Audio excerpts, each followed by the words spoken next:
ಐತಿಹಾಸಿಕ ಹಂಪಿಯಲ್ಲಿ ವಿಜಯ ವಿಠಲ ದೇಗುಲದಲ್ಲಿ ಸಪ್ತಸ್ವರ ಹೊರಡಿಸುವ 56 ಕಂಬಗಳನ್ನು ನಿರ್ಮಿಸಲಾಗಿತ್ತು. ಇವುಗಳಲ್ಲಿ ಸದ್ಯ 42 ಕಂಬಗಳನ್ನಷ್ಟೇ ಕಾಣಬಹುದು. ಸ್ವರ ಚಿಮ್ಮಿಸುವ ಕಲಾತ್ಮಕತೆಯ ಅಗಾಧತೆಯನ್ನು ತೋರಿಸುವ ಈ ಕಂಬಗಳನ್ನು ಸರೆಗಮ ಕಂಬಗಳು ಎಂದು ಕರೆಯಲಾಗುತ್ತದೆ.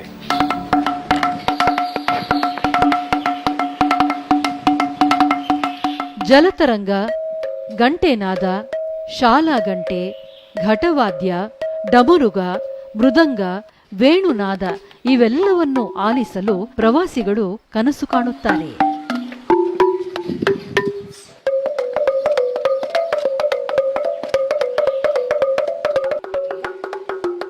ಕಂಬಗಳನ್ನು ಕೊರೆಯಲು ಬಳಸುವ ಬಂಡೆಗಳಲ್ಲಿ ಲೋಹದ ಅದಿರು ಮತ್ತು ದೊಡ್ಡ ಪ್ರಮಾಣದ ಸಿಲಿಕಾ ಇರುವುದರಿಂದ ಈ ಸ್ತಂಭಗಳು ಸಂಗೀತವನ್ನು ಉತ್ಪಾದನೆ ಮಾಡುತ್ತವೆ ಎಂದು ಸಂಶೋಧನೆಗಳು ಸೂಚಿಸುತ್ತವೆ.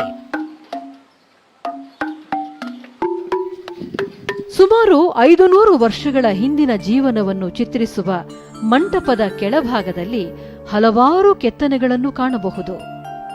ಜನರ ದೈನಂದಿನ ಜೀವನದ ಬಗ್ಗೆ, ಚೀನೀಯರ, ಪೋರ್ಚುಗೀಸರ ಮತ್ತು ಇತರ ಯುರೋಪಿಯನ್ ವ್ಯಾಪಾರಿಗಳ ಶಿಲೆಗಳು ಇಲ್ಲಿವೆ.